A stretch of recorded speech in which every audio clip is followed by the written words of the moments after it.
ট্রেনে যেতে যেতে ব্যাপারটা যতই ভেবে দেখছিলাম ততই আরো অদ্ভুত লাগছিল। বাস্তব ঘটনা অবশ্য অনেক সময় কাল্পনিক গল্পের চেয়ে বিস্ময়কর হয় জানি, তবু যেন এই ব্যাপারটায় বিশ্বাস করতে কিছুতেই প্রবৃত্তি হচ্ছিল না। দুদিন আগেই বিমলের সঙ্গে আমার মেসের ঘরে প্রায় 1টা পর্যন্ত জেগে তুমুল তর্ক করেছি। শেষ পর্যন্ত এ বয়সের তর্কাতর্কির যা পরিণাম হয় তাও আমাদের বচসায় হয়েছে। দুজনেরই জেদ ও রাগ বেড়ে গেছে এবং পরস্পরকে যা তা বলে যুক্তির অভাব পূরণ করেছে। আমি বলেছি, যেমন বুড়োদের দেশে জঙ্গলের মাঝে থাকিস তেমনি জঙ্গলি বুদ্ধি হয়েছে। বিমল বলেছে, শহরের মাঝখানে ইলেকট্রিক লাইটের তলায় বসে বারপট্টায় সবাই মারতে পারে। এক রাত ভেরেন্ডির জঙ্গলের ধারে মাহুরি কুটিতে কাটাতে পারলে বুঝতাম। এসে উঠে বলেছিলাম, কাটাবার কি দরকার? তোর ভূত শহর আর ইলেকট্রিক লাইটকেই বা ডয় কেন? বেছে বেছে যত পোড়ো বাড়ি আর জঙ্গলে না থেকে সেই তো এখানে এলেই পারে। বিমল চোটে উঠে জবাব দিয়েছে, তার দায় পড়েছে। ভূত আছে এ কথা তোর কাছে প্রমাণ করার জন্য তার তো মাথা ব্যথা নেই। বিমলকে আরো রাগিয়ে দিয়ে বলেছি, তার না হোক তোর তো আছে। তুই নিজে কোনোদিন মাহুরি না মুড়ি কুটিতে তাকে দেখেছিস? বিমল বলেছে, রাত অবশ্য কাটাইনি, তবে বাইরে থেকে যা দেখেছি তাই যথেষ্ট। আমি এ কথার উত্তরে এমন ভাবে বিদ্রুপের স্বরে বলেছি যে বিমল মর্মাহত হয়ে চুপ করে গেছে। খানিক বাদে গম্ভীর মুখে শুধু বলেছে, সাহস থাকে তো একবার সেখানে যাস। আমি ব্যঙ্গ করে বলেছি, গেলে অন্তত মাহুরি কুটির বাইরে থাকবো না। পরের দিন সকালে অবশ্য আমাদের এই তর্ক নিয়ে মন কষাকষির কোনো চিহ্ন আর ছিল না। বিমল সকালে ট্রেনেই তার কাজের জায়গায় চলে যাবে। আমি স্টেশনে তাকে তুলে দিতে গিয়েছিলাম। আগের রাতের তর্কের কথা দুজনে ভুলেও একবার উত্থাপন করিনি, কিন্তু কে জানতো সে তর্কের জের অমন করে মেটবার নয়। দুদিন বাদেই আমাকে সত্যি সত্যি ভেরেন্ডির জঙ্গলের উদ্দেশ্যে রওনা হয়ে পড়তে হবে। তাই বা কে ভেবেছিল? বিমল চলে যাওয়ার পর একটা রাত পার হতেই দুপুরবেলা হঠাৎ টেলিগ্রাম বেশ স্তম্ভিত হয়ে গেছি। বিমল মরণাপন্ন, এখনই আমার যাওয়া দরকার। টেলিগ্রামের মর্ম এই, যাওয়া যে দরকার সে বিষয়ে কোনো সন্দেহ নেই, কিন্তু যাওয়া সোজা নয়। ছোটনাগপুরের একটা নগণ্য স্টেশনে নেমে মাইল 10-12 গেলে ভেরেন্ডির জঙ্গল পাওয়া যায়। এই জঙ্গলের মাঝখানে একটা পুরনো তামার খনিকে নতুন করে আবিষ্কার করে আজ 2 বছর বিমল সেখানে কাজ করছে।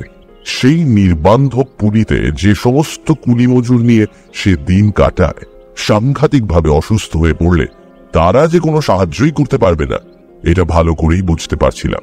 টেলিগ্রাম পাওয়ার পরই বিকেলে রওনা হয়ে পড়েছি। ভেরেন্ডির জঙ্গলে বিমলের নিমন্ত্রণ এভাবে রক্ষা করতে যেতে হচ্ছে ভেবে সত্যিই অদ্ভুত লাগছিল, আর বিরক্তি লাগছিল যেতে এমন দেরি হওয়ায়। যে স্টেশনে নেমে ভেরেন্ডির জঙ্গলে যেতে হয় অত্যন্ত নিকৃষ্ট ধরনের প্যাসেঞ্জার ছাড়া আর সব গাড়ির কাছেই তা অস্পৃশ্য। তাই বাধ্য হয়ে প্যাসেঞ্জারে চাপলেও তার শামুকের মতো গতি ক্রমশই অসহ্য হয়ে উঠেছিল। এতক্ষণে কি যে বিপদ সেখানে হচ্ছে কে জানে। বিমল অত্যন্ত শক্ত হাতের ছেলে, সহজে সে কাতর কিছুতেই হয় না। সে সুদূর জঙ্গলে একলা আজ সে 2 বছর যেভাবে বাস করে আসছে তা থেকে তার কাঠামোর পরিচয় পাওয়া যায়। সুতরাং অত্যন্ত বিপদে না পড়লে সে যে আমায় তার করতো না এই বিষয়ে কোনো সন্দেহ নেই। কিন্তু এরকম কদাই লস্করি চালের গাড়িতে আমি সেখানে পৌঁছবই বা কখন, আর তাকে সাহায্যই বা করবো কে? বেলা যে গাড়ি রওনা হয়েছিল সমস্ত রাত গুটি গুটি করে চলে ভোর প্রায় 4টের সময় টিনের চাল দেওয়া নিতান্ত আকুটে চেহারার একটি স্টেশনে সে গাড়ি আমায় নামিয়ে দিলে। প্ল্যাটফর্ম বলতে কাকর ফেলা খানিকটা জায়গা, ট্রেনের সবকটা পাদানি বেয়ে সেখানে নামতে হয়। স্টেশন নয়, মনে হলো যেন জনহীন কোনো প্রান্তরে নেমেছি। শীতের রাত্রে ভোর 4টের সময় বেশ অন্ধকার থাকে, তার উপর গাঢ় কুয়াশায় স্টেশনের একটি মিটমিটে তেলের বাতি প্রায় অদৃশ্যই হয়ে গেছে। প্ল্যাটফর্মে জনমানব কেউ আছে বলে মনে হলো না। মিনিট খানেক থেমে গাড়িটা স্টেশন ছেড়ে চলে যেতেই তার নির্জনতা আরো যেন ভয়াবহ হয়ে উঠল। ট্রেনের আলোয় ও আওয়াজে নিজের নিঃসঙ্গতা এতক্ষণ এমন স্পষ্টভাবে বুঝতে পারিনি। কিন্তু এই স্টেশন থেকে বেরোতে তো হবে। ভেরেন্ডির জঙ্গলের রাস্তা এখান থেকে 10-12 মাইল দূর, এইটুকু মাত্র জানি। কোন দিকে যে যেতে হবে সে সম্বন্ধে কোনো ধারণাই নেই। জিজ্ঞাসাই বা করি কাকে? টিকিট চাইতেও তো কেউ আসে না। স্টেশনের অস্পষ্ট বাতিটার দিকে এবার এগিয়ে গেলাম। স্টেশনের ঘরে কোনো না কোনো লোক নিশ্চয়ই আছে। দাঁড়িয়ে সত্যি একেবারে আঁতকে উঠে দাঁড়িয়ে পড়লাম। মানুষ নয়, যেন বাঘের গলার আওয়াজ। দাঁড়িয়ে পেছন ফিরে কুয়াশায় ঘোলাটে একটা নীল আলো ছাড়া কিন্তু কিছুই প্রথমটা দেখতে পেলাম না।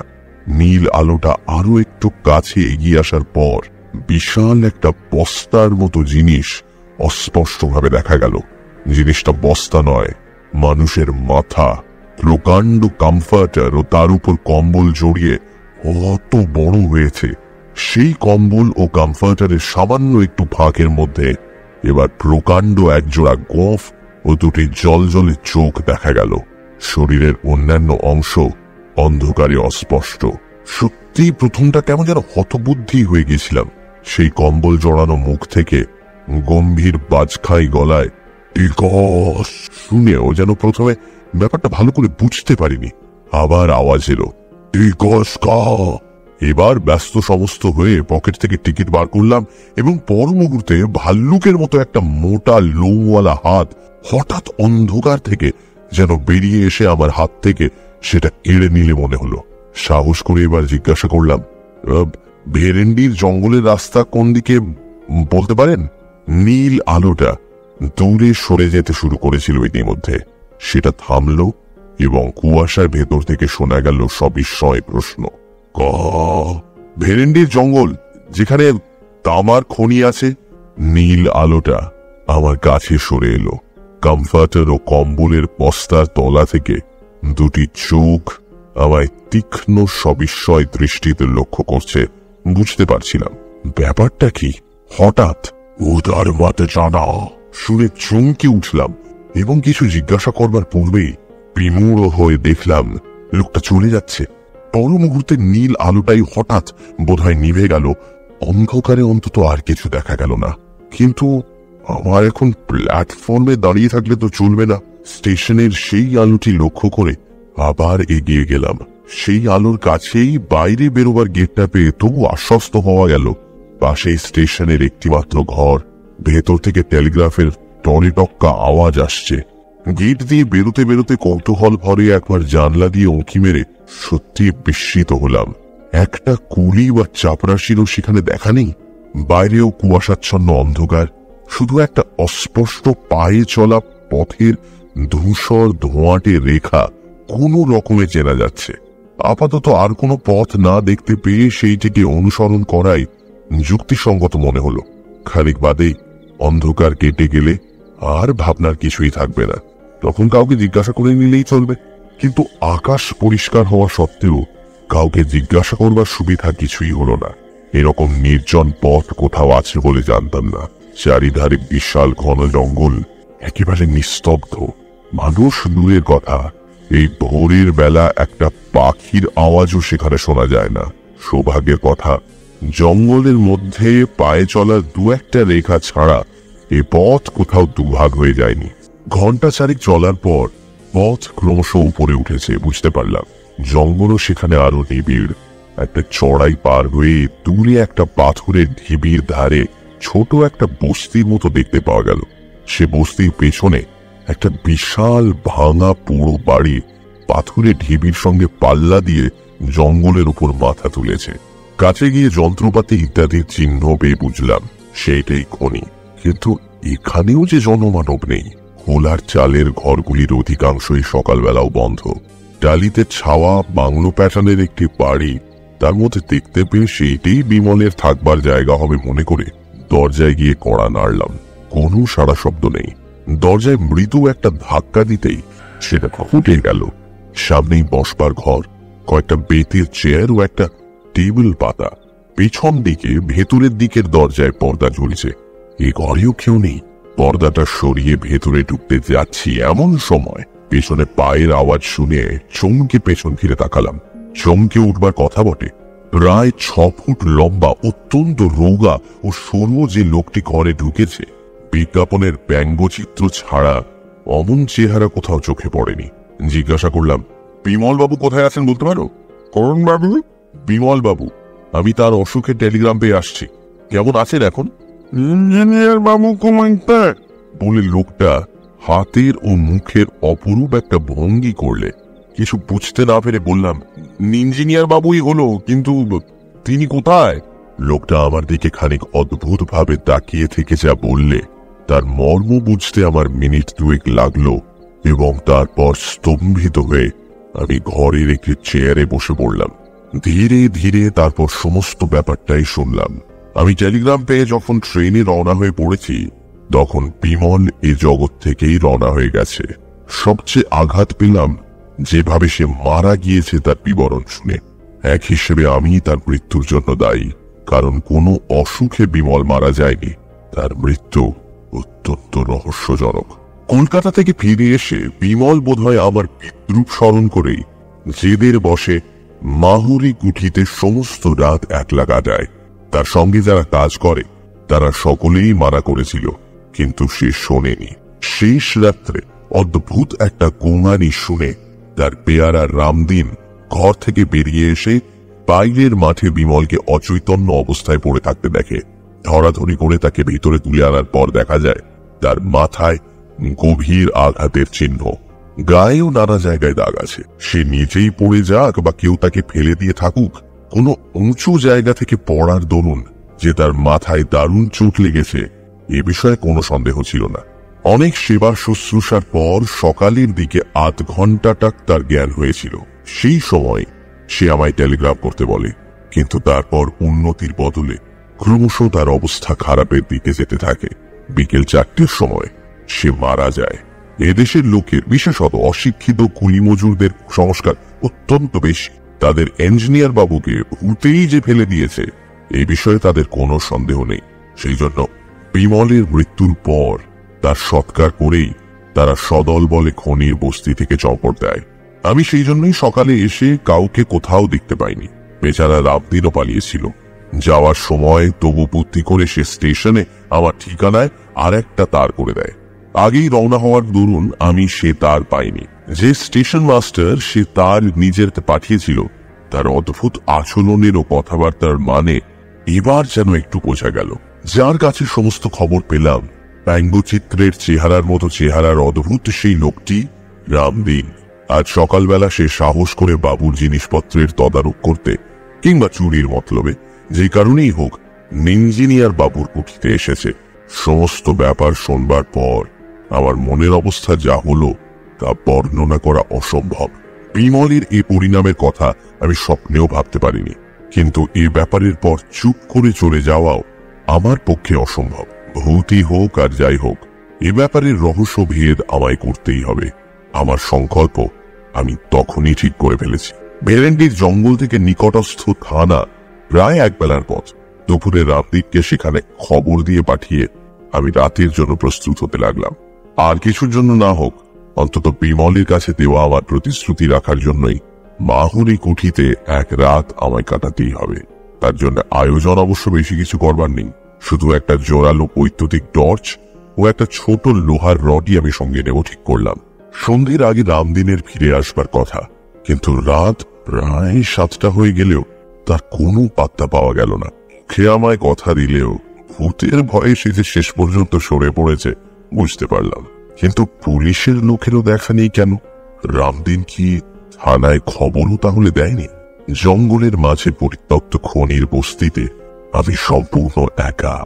রাত ৯টা বাজবার পর আর অপেক্ষা করতে পারলাম না।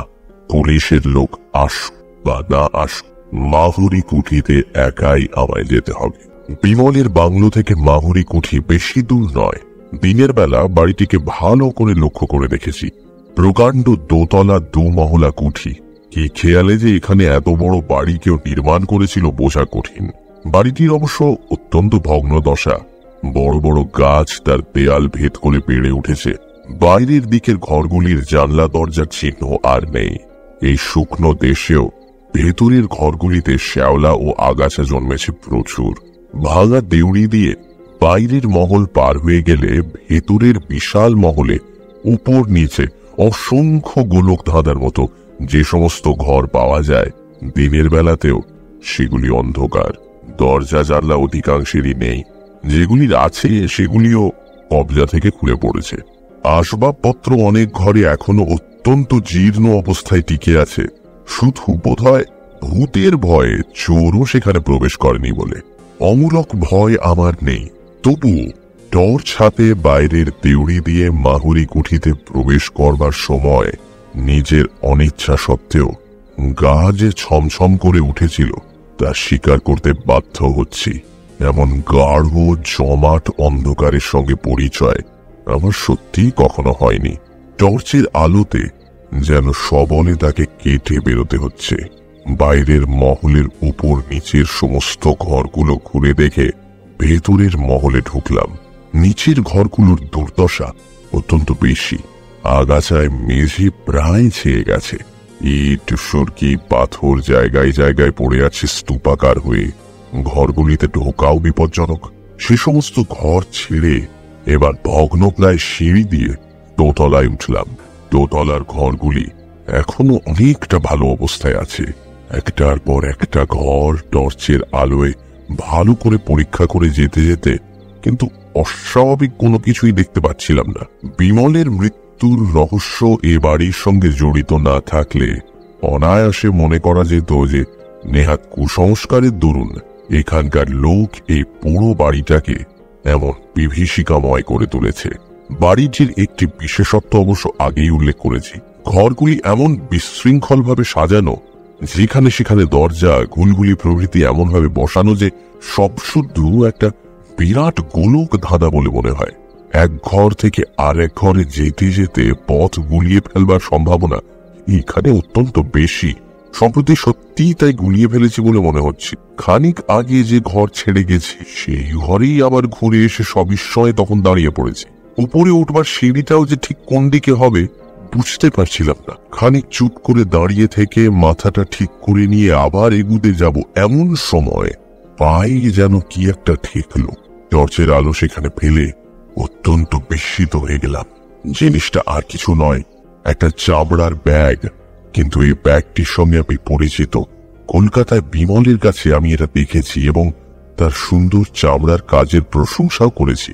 ব্যাগটা কুড়িয়ে নিয়ে খুলে ফেলে আরো আশ্চর্য হয়ে গেলাম। ব্যাগের ভেতর একটি খোপে সুতো দিয়ে বাঁধা একতাড়া করকরে নতুন 10 টাকার নোট, আরেকটি খোপে খুচরো কয়েকটি টাকা পয়সা ও একটি ছোট কাগজের টুকরো। এই কাগজের টুকরোটি দেখেই আমি চিনলাম।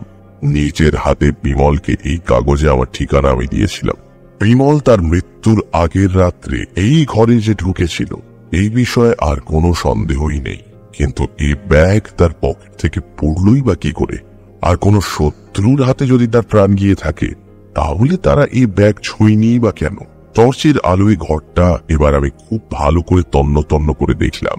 ঘরটি আকারে বেশ বড়, অন্যান্য ঘরের চেয়ে আসবাবপত্রও একটু বেশি।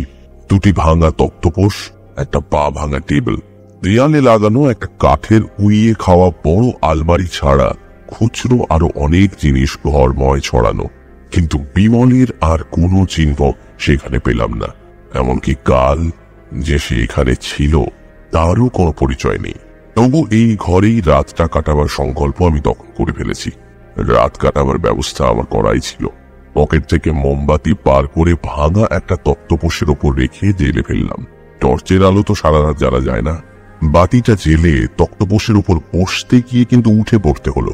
পাশের ঘরে হঠাৎ হুড়মুড় করে কি একটা ভারী জিনিস পড়ে যাওয়া শব্দ।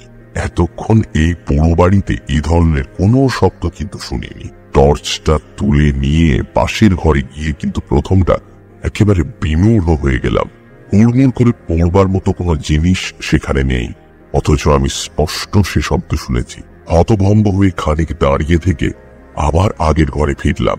বাতিটা কেমন করে ইতিমধ্যে নিভে গেছে কি আমি দেশলাই বার করে আবার সেটা জ্বালতে গিয়ে আর জ্বালা হলো না। বাইরের বারান্দায় চটি পায়ে দিয়ে ফট ফট করে চলা স্পষ্ট শব্দে ঝড়ের মতো এবার ঘর থেকে বেরিয়ে পড়লাম। টর্চ ফেলবার আগেই কিন্তু শব্দটা গেছে থেমে। টর্চ ফেলে অবাক হয়ে দেখলাম কি দুটো মানধাতার আমলের শুকনো চিমড়ে ছেঁড়া পেয়ারি চটি সেখানে পড়ে রয়েছে। না, ভয় তখনও আমি পাইনি, বরং কোনো দুষ্টু লোকের কারসাজি যে এর ভেতর আছে সেই সন্দেহই আমার তখন দৃঢ় হয়েছে। সে কারসাজির সমুচিত শাস্তি দিতে হবে। চটি দুটো হাতে করে তুলে নিয়ে আবার ঘরে ফিরলাম এবং বাতি জেলে ক্যাট হয়ে ভাঙা তক্তপোষের উপর বসলাম ঘটনার পরিণতি দেখবার জন্য। ভোতরে চটি চটি হয় তো আমার চোখের সামনেই চলুক দেখি। মিনিট 10 কোনো কিছুই হলো না। ভুতুড়ে চটির ক্ষমতার বহর দেখে নিজের মনেই হাসছি। এমন সময় সত্যি সমস্ত গায়ে কাঁটা দিয়ে উঠল। চুপি চুপি আমার পেছনে কে যেন স্পষ্ট আমার নাম ধরে ডাকে একবার। মোমের বাতিতে ঘরে তেমন আলো না হলেও সব পরিষ্কার দেখা যাচ্ছে। পেছনে কেউ কোথাও নেই। তবে এই শব্দ এলো কোথা থেকে? আমার মনের ভুল? কিন্তু মনের এরকম ভুল হওয়াও তো ভালো লক্ষণ নয়। ভয় পেয়ে যাদের মাথা খারাপ হয়ে যায় তারাই চোখে নানা রকম ভুল দেখে, গানে নানা রকম আওয়াজ শোনে বলেই তো জানি। না, আরো সতর্ক এবং সজাগ হয়ে থাকতে হবে এবার। নিজের মনের ভুলে ভয় পাওয়ার মতো লজ্জাকর ব্যাপার আর কিছু হতে পারে না। হাতের ঘড়িটার দিকে চেয়ে দেখলাম রাত প্রায় 12:30। এতক্ষণ শুধু ঘরগুলো ঘোরাফেরা করতেই কেটে গেছে, বুঝতে পারিনি শীতকালের ভোর হতে এখনো প্রায় 6 ঘন্টা বাকি। এই 6 ঘন্টায় শুধু ঘুমে চোখ না জড়িয়ে আসে এইটুকু দেখতে হবে। বসে থাকলে পাছে ঘুম আসে বলে এবার ঘরে পাইচারি করবার জন্য উঠে দাঁড়ালাম। তো কি আশ্চর্য, আমার প্রত্যেক পা ফেলার শব্দের সঙ্গে সঙ্গে বাইরে যেন আরেকটা শব্দ শোনা যাচ্ছে। সে যদি কারো পায়ের শব্দ হয় তাহলে তার চেহারাখানা যে কি রকম কল্পনা করাও। বারান্দায় একটা হাতি হাঁটলেও বোধ হয় অমন শব্দ হতো না। পাইচারি করতে করতে ইচ্ছে করে একবার থমকে দাঁড়ালাম। বাইরের শব্দ গেল থেমে, আবার চলতে শুরু করার সঙ্গে সঙ্গে সে শব্দ শোনা গেল। এবার বাইরে ব্যাপারটা দেখতে যেতেই হলো। টর্চ নিয়ে সমস্ত পথটা কিন্তু তন্ন তন্ন করে বৃথায় ঘুরে দেখলাম। ফিরে এসে দেখি আবার আলো গেছে নিভে। ব্যাপারটা ক্রমশই বিরক্তিকর হয়ে দাঁড়াচ্ছে। দেশলাইটা বার করেছি এমন সময় আলো ছিল না বোধে। মিথ্যে কথা বলে লাভ নেই। সমস্ত শিরদাঁড়া বেয়ে একটা যেন বরফ গলানো জলের স্রোত নেমে গিয়ে সমস্ত শরীর অবশ করে দিল। এটি স্পষ্ট বিমলের গলা। খানিক্ষণ শুকনো গলা দিয়ে কোনো আওয়াজ বেরোল না। তারপর জমিত স্বরে কোনো রকমে বললাম, কে তুমি? আমি আমি বিমল। দোহাই তোমার, আলো ছিল না কেন? তাহলে আমার আর এখানে থাকা হবে না। তোমাকে দুটো কথা বলে যেতে চাই, তাও বলে যেতে পারবো না। তুমি ভয় পেয়েছো ভুবেন? ধরা গলায় ঠোক গিলে বললাম, না। তাহলে টর্চ না জেলে এগিয়ে এসে এই তক্তপোষটায় বসো। আমি হাতড়ে হাতড়ে তক্তপোষটায় এসে বসলাম। অন্ধকারে আবার শোনা গেল, তুমি আসাতে কি খুশি যে হয়েছি বলতে পারি না। কথাটা শুনে নিজে যথেষ্ট খুশি না হলেও বললাম, তাই নাকি? হ্যাঁ, তুমি না এলে আমায় এখানে কত কাল বন্দি হয়ে থাকতে হতো কে জানে। কেন? দুটো দরকারি কথা না বলে আমি পৃথিবী ছেড়ে যেতে পারছিলাম না। পৃথিবী ছেড়ে কোথায়? খানিকক্ষণ কোনো উত্তর পাওয়া গেল না। আবার জিজ্ঞাসা করলাম, কোথায় বললে না? সে কথা জানতে চেও না, তোমাদের জানবার অধিকার নেই। কিন্তু তুমি কি বরাবর এখানে আছো? বরাবর যতক্ষণ তুমি এসেছো তোমার পাশে পাশে ঘুরে বেরিয়েছি। এখন একটু তোমার পাশে বসবো। তাড়াতাড়ি বললাম, না না, কি কি দরকার? কিন্তু ওসব শব্দ টব্দ কি তুমি করছিলে? আমি না না, আমি নয়, ওরা ওরা সব করেছে। সব ভয়ে সব বিস্ময়ে বললাম, ওরা? হ্যাঁ, ওরাও আছে। ওরা ওই রকম করতে ভালোবাসে, আমার কিন্তু ভালো লাগে না। তবে থামলে কেন? কবে? তবে অনেকদিন পৃথিবীতে থাকতে হলে বিরক্তি আসে, তখন সব বদ খেয়াল হয়। তো ওরা কি অনেক দিন আছে? অনেক দিন। যোধন তো মানসিংহের সঙ্গে মনসবদার হয়ে এসেছিল, আর দেবদত্ত অশোকের সময়। এতদিন ওরা কেন এখানে আছে? কি করবে, মায়ার বন্ধন। যোধন এখানকার এক রাজকোষ লুট করবার সময় দামি একটা মতির মালা পেয়ে এক জায়গায় লুকিয়ে রেখেছিল। সেই লুকোনো জায়গার কথা কাউকে জানাবার আগে তলোয়ারের খোঁচায় মারা যায় বলে বেচারার আজও মুক্তি হলো না। একটু উৎসুক ভাবে বললাম, কাউকে জানালেই তো পারে। যাকে তাকে জানালে তো হবে না। ওর বংশধর, আত্মীয় স্বজন, অন্তত দেশের লোক না হলে জানাবার উপায় নেই। অর্থাৎ মারোয়ারি চাই। মারোয়ারিরা আবার এধার মারায় না। জোতবাল সম্বন্ধে নিরুৎসাহ হয়ে বললাম, আর দত্ত? দেবদত্ত? দাঁড়াও, জিজ্ঞেস করিতেছি। খানিকক্ষণ সব নিস্তব্ধ। তারপর শোনা গেল, দেবদত্তের উদ্ধার হওয়া আরো শক্ত। কেন? অশোকের সময় ও কি একটা মঞ্জুশ্রীর, ধ্যানশ্রীর মূর্তি গড়েছিল। সেটা এখনো আবিষ্কৃত হয়নি বুঝি? কোথায় সেটা? আমি না হয় প্রত্নতত্ত্ব বিভাগে। না না, আবিষ্কৃত হয়েছে বই কি, কিন্তু পণ্ডিতরা তর্কাতর্কি করে তার নাম নিয়ে বাঁধালে গোল। কেউ বলছে সেটা দেবী মূর্তি নয়, কেউ বলছে কি বলে প্রজ্ঞা পারমিতা। তাতে কি? চুপ চুপ, দেবদত্ত একেবারে ক্ষেপে উঠবে এখনই। তাতেই তো সব। নাম ঠিক হওয়া না দেখে ও কিছুতেই যেতে পারছে না এখান থেকে। আমি না এলে তুমিও যেতে পারছে না? বোধ হয় না। ওসব বদ খেয়াল? তাও হয়তো হতো। এখনই তো মাঝে মাঝে কিরকম নিষ্ফিস করে। কি নিষ্পিস করে? হাত? একটু হাসির শব্দ শোনা গেল।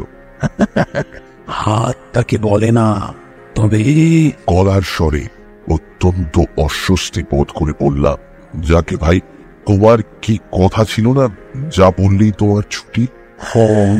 ছুটি, একেবারে ছুটি। একটু ভয়ে ভয়ে জিজ্ঞাসা করলাম, বলা বলি তুমি চলে যাবে? তৎক্ষণাৎ। কিন্তু তুমি চলে গেলে এই এই জোতমাল আর দেবদত্ত? না না, তোমার কোনো অনিষ্ট ওরা করবে না, আমার বারণ আছে। তবে বলো এবার। এই বলছি। ও আবার কি? ও কিছু না। কিন্তু সেই হেঁচকি কত শোনালো জানো? পাগল, এই হেঁচকি কোথায়? কিন্তু আমরা তো ওকেই হেঁচকি বলি। আমরা বলি না। তবে কি ওটা? ও আমাদের ভৌতিক দেহের উৎকার। উৎকার কি? ও কথার মানে তোমরা বুঝবে না। ওটা এই জগতের কথা। ও জগতের কথা আলাদা নাকি? এতক্ষণ তো বেশ বাংলা বলছি। অনেক কষ্টে অনুবাদ করে বলতে হচ্ছিল, কিন্তু উৎকারের অনুবাদ হয় না। না ভাই, এটাই হেঁচকি। উৎকার। আমি তাহলে আলোটা জানছি। দোহাই তোমার, এখনো আমার কথা বলা হয়নি। কথা তুমি পরে বলো কোন, এখন একটু জলের চেষ্টা করি। আমাদের জল লাগে না, আলো জ্বাললেই আমায় চলে যেতে হবে। তা না হয় খানিক চলে গিয়ে তোমার ভূতকারটা থামিয়ে এসো। বলে সত্যি দেশলাই বের করে মোমবাতিটা জেলে ফেললাম। কিন্তু এ কি, ঘরে যে কেউ নেই। এ কি ব্যাপার? বিমল, তুমি আছো এখানে?